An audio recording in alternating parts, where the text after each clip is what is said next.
प्यारे बच्चों, आज आप लोगों को जीडी क्लास के पहले क्लास में आपको प्रतिशत के बारे में जानकारी दिया जा रहा है। तो सबसे पहले हम जानेंगे प्रतिशत है क्या। तो प्रतिशत यानी प्रति और शत। प्रति मतलब होता है प्रत्येक और शत मतलब होता है सैकड़ा। यानी कहने का मतलब प्रति सैकड़ा पर वह अंक कितना है। अगर मान लीजिए अगर किसी को लिखा हुआ मिले 5% यानी 5% लिखा हुआ है, इसका मतलब हम क्या समझेंगे? इसका मतलब हम समझेंगे यह जो है 5 जो है वह 100 पर यह 5 है। यानी 5% का मतलब हुआ जो है 100 में 5। अगर 15% है तो इसका मतलब हुआ 100 में 15। अगर मान लीजिए यहाँ 25% है तो 100 में 25 है। अगर यहाँ 60% है इसका मतलब है 100 में वह 60 है। तो इसके अंतर्गत जो आपको पढ़ना क्या है, तो सबसे पहले आता है कि इसमें प्रतिशत को भिन्न में बदलना, यानी जो है इसको फ्रैक्शन में हम कैसे तोड़ेंगे। तो इतना जान लीजिए, किसी भी प्रतिशत को जब तक भिन्न में नहीं उसको तोड़ा जाएगा तब तक वह जो है उसका सरलीकरण होगा नहीं। तो प्रतिशत को अगर भिन्न में बदलना होता है तो 100 से भाग दिया जाता है। अगर मान लीजिए अगर 5% है, इसको हम फ्रैक्शन में तोड़ेंगे यानी भिन्न में बदलेंगे तो इसको होगा 5/100। जब इसको सिंप्लीफाई अगर करते हैं तो यहाँ क्या होगा, 5 एकम 5 हो गया, यह हो गया 20। करने का मतलब 1/20 या फ्रैक्शन के भिन्न के रूप में आ गया। अगर इसको डेसिमल में करना अगर होता डेसिमल फ्रैक्शन में, तब यह हो जाएगा 0.05 हो जाएगा, यह हो गया। तो इस तरह से हम इसको क्या करेंगे, फ्रैक्शन में तोड़ लेंगे। अब यह होता है जब जो है किसी भी फ्रैक्शन को अगर आपको बदलना हो परसेंटेज में, किसी फ्रैक्शन को यानी किसी भी भिन्न को अगर परसेंटेज में बदलते हैं तो उसको बदलने के लिए 100 से मल्टीप्लाई करने का मतलब इसका उल्टा करेंगे। इसका क्या करेंगे, उल्टा करेंगे। अगर मान लीजिए अगर कोई भी भिन्न दिया हुआ 1/4 दे दिया, इसको हमको परसेंटेज में कहता है कि इसको अगर चेंज करना है तो इसको हम जो है 100 से मल्टीप्लाई करेंगे, यानी 100 से गुना कर देंगे। 100 से अगर गुना करते हैं तो कितना होता है, देखिए सिंप्लीफाई किए 5, यानी हमको कितना आया, ये 25%। अगर कहने का मतलब 1/4 को अगर हम भिन्न को अगर प्रतिशत में बदलेंगे तो कितना आएगा, 25% आएगा। तो इस प्रकार आप समझ गए कि यानी जो है भिन्न को फ्रैक्शन अगर करना है तो यानी प्रतिशत में बदलना है तो 100 से गुना करना है। अगर प्रतिशत को भिन्न बदलना है तो 100 से क्या करना है, डिवाइड करना है, यानी भाग देना है। तो इस प्रकार आप समझ गए कि यानी प्रतिशत को भिन्न में बदलना फिर भिन्न को प्रतिशत में बदलना आप समझ गए। इसके लिए दो चीज़ हो गया। अगर प्रतिशत को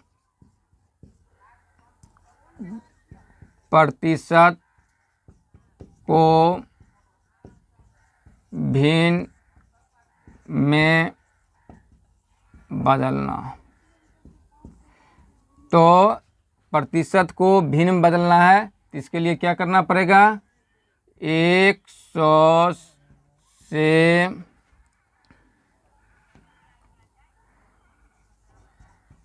भाग दिया जाता है। देखिए कहने का मतलब प्रतिशत को अगर भिन्न में बदलेंगे तो क्या करेंगे, 100 से भाग दिया जाता है। और भिन्न को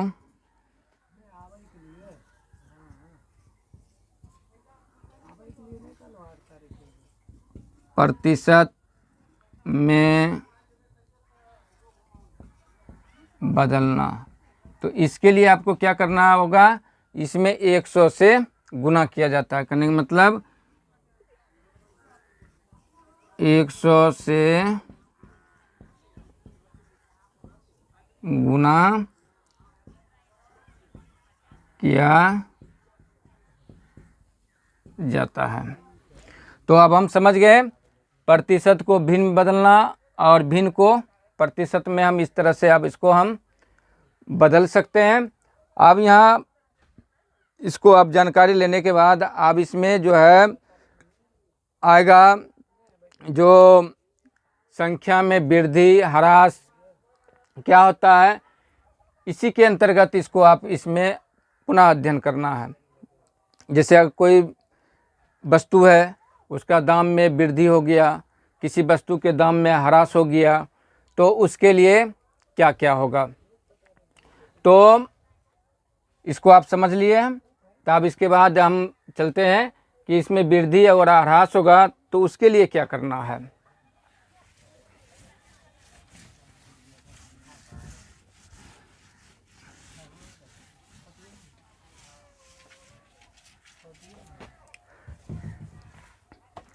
तो आप देखिए क्वेश्चन किस तरह से रहता है।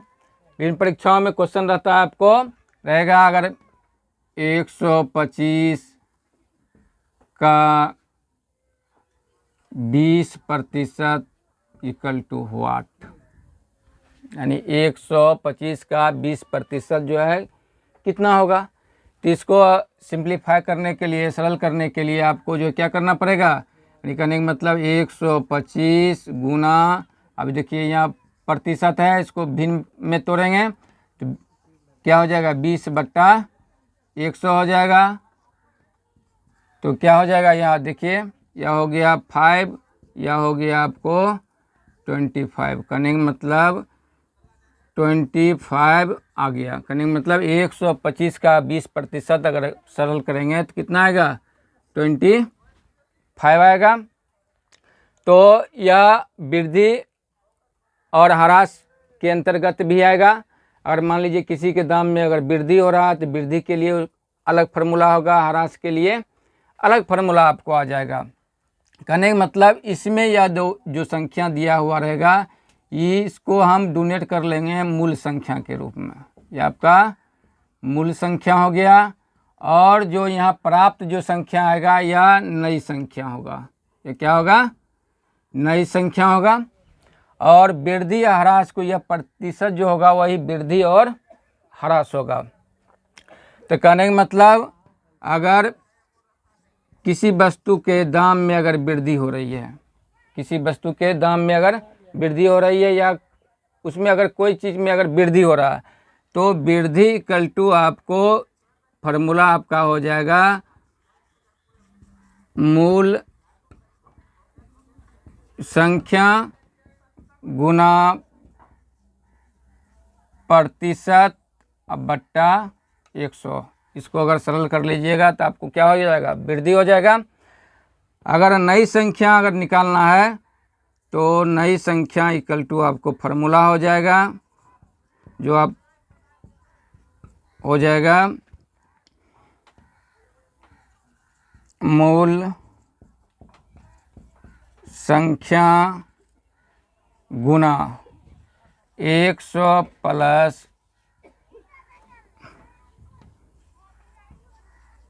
वृद्धि अब बट्टा हो जाएगा 100। इससे जो है आपको जो है नई संख्या यानी जो वृद्धि होने के बाद कि कौन चीज़ आएगा तो यह आपको इससे निकल जाएगा। अगर आपको मूल संख्या निकालना है तो मूल संख्या के लिए क्या होगा, तो मूल संख्या के लिए आपको फार्मूला हो जाएगा नई संख्या, जो आपको प्राप्त संख्या के रूप में इसको भी कर सकते हैं, नई संख्या गुना 100 बट्टा हो जाएगा 100 प्लस वृद्धि हो जाएगा। तो यह वृद्धि के अंतर्गत आ गया। आप सिर्फ इसको अगर ह्रास हो रहा है, यानी कि ह्रास मतलब कमी अगर हो रहा है तो उसके लिए अब क्या होगा, तो ह्रास के लिए आपको जो होगा करने का मतलब ह्रास मतलब कमी, ह्रास मीन्स कमी, कमी इक्वल टू हो जाएगा वही मूल संख्या गुना प्रतिशत अब बट्टा हो जाएगा 100। और नई संख्या के लिए आपको फॉर्मूला हो जाएगा आपको मूल संख्या गुना हो जाएगा 100 माइनस कमी, 100 माइनस कमी हो जाएगा और बट्टा में हो जाएगा आपको 100, यानी कमी मतलब ह्रास हो गया, ठीक ना।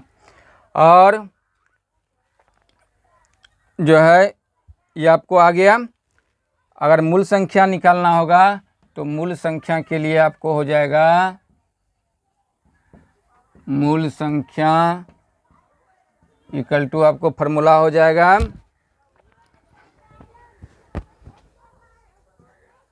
नई संख्या गुना हो जाएगा 100 बट्टा हो जाएगा 100 माइनस कमी हो जाएगा, या कमी प्रतिशत के रूप में रहेगा, या आ जाएगा। अगर आपको वृद्धि प्रतिशत निकालना हो या कमी प्रतिशत निकालना हो तो इसके लिए फॉर्मूला आपको हो जाएगा, अगर वृद्धि प्रतिशत निकालना है तो वृद्धि प्रतिशत इक्वल टू आपको हो जाएगा फॉर्मूला वृद्धि गुना 100, अब बट्टा हो जाएगा यही मूल संख्या हो जाएगा, ठीक। अगर कमी प्रतिशत कहेगा निकालने के लिए तो कमी प्रतिशत यानी कहने का मतलब ह्रास प्रतिशत कहेगा निकालने के लिए तो वही हो जाएगा कमी गुना 100 बट्टा मूल संख्या।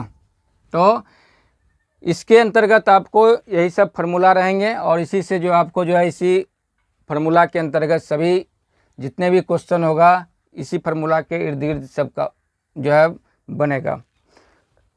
तो हम अब जो है कुछ क्वेश्चन लेते हैं जो क्वेश्चन विभिन्न परीक्षाओं में पूछा गया है।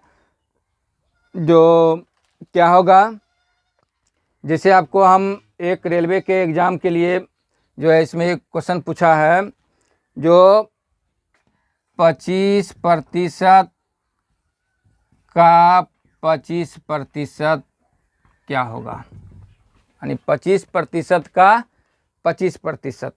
अब यहाँ देखिए 25% है तो इसको भी हम पहले फ्रैक्शन में तोड़ेंगे, इसको भी क्या करेंगे फ्रैक्शन, और का मतलब होता है गुना। करने का मतलब अगर इसको हम सरल करेंगे तो आपको क्या आएगा 25 बट्टा 100 गुना इसको भी 25 बट्टा 100 कर लेंगे, हो गया। अब इसको अगर सॉल्व करते हैं क्या हो जाएगा 25 को मल्टीप्लाई करते हैं तो 625 और जो है 100 और 100 को मल्टीप्लाई करते हैं तो कितना हो जाएगा 1 पर 40 आ जाएगा। करने का मतलब इसको अगर डेसिमल में अगर बदलते हैं तो 0.0625 आ जाएगा। तो इस तरह से इसको हम हल कर सकते हैं, इस क्वेश्चन को आराम से इससे हल कर सकते हैं जो यह रेलवे में जो है कि एग्ज़ाम में यह पूछा गया है। तो उसी प्रकार के अन्य भी क्वेश्चन है जो रहेगा तो इसके प्रतिशत का प्रतिशत आया तो इसको आप कर लिए, यानी करने का मतलब परसेंटेज को गुना कर दीजिए या जितना प्रतिशत है उतना नीचे में रहेगा उसको मल्टीप्लाई करके डिवीजन कर दीजिए। यदि आपको मूल संख्या नहीं मालूम रहे यानी इस तरह से भी क्वेश्चन रहेगा आपको क्वेश्चन। अब इसमें देखिए क्वेश्चन है व्हाट, यानी कहने का मतलब यहाँ मूल संख्या आपको ज्ञात करना है। मूल संख्या का जो है 11.5% यानी 11.1/2% इक्वल टू आपको 46, यानी कहने का मतलब ये नई संख्या आ गया है आपको, ठीक ना। तो मूल संख्या आपको क्या करना है निकालना है, तो इसके लिए आप कैसे निकालिएगा, तो आप उसको फार्मूला आपको हम दिए हुए हैं, फार्मूला क्या होता है उससे भी निकाल सकते हैं, नहीं तो ऐसे करके भी अगर निकालिएगा तो यानी कहने का मतलब इसको अगर हम x मान लें, यानी कहने का मतलब x का अब इसको तोड़ लेंगे तो क्या हो जाएगा 11 दूनी 22 1 23 23/2% इक्वल टू हो जाएगा 46। अब इसको हम सॉल्व करते हैं तो क्या हो जाएगा, यानी x गुना इसको का मतलब मल्टीप्लाई 23/2 यहाँ हो जाएगा 100 इक्वल टू हो जाएगा आपको 46। अगर हम x बराबर करते हैं, इसीलिए x बराबर अगर करते हैं तो क्या हो जाएगा, या 46 गुना हो जाएगा 2 गुना 100, अब बट्टा हो जाएगा आपको 23 हो जाएगा। अब देखिए यहाँ कट रहा है 23 दूना 46, इसको अगर सॉल्व करते हैं तो कितना हो जाएगा 400, यानी जो है मूल संख्या आपको कितना आ गया, यही 400 जो है वही होगा। यानी करने का मतलब 400 का अगर 11.5% कीजिएगा तो आपको 46 प्राप्त हो जाएगा।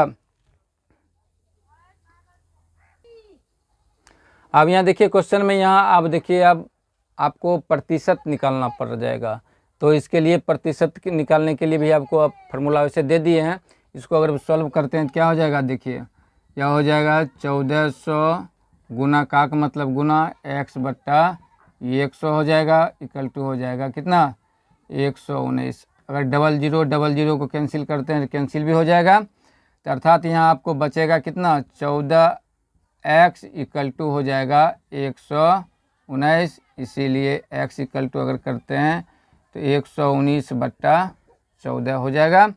जो अगर कटने वाला है तो इसको हम सॉल्व काट सकते हैं, कट रहा है, ये देखिए 7 दूना 14 और या 17 से कट रहा है, करने का मतलब 17 बट्टा 2, इसको अगर पूर्णांक में करेंगे तो 8.1/2% हो जाएगा, या इसको अगर हम डेसिमल में करेंगे तो 8.5% हो जाएगा। इस तरह से आपको आ जाएगा।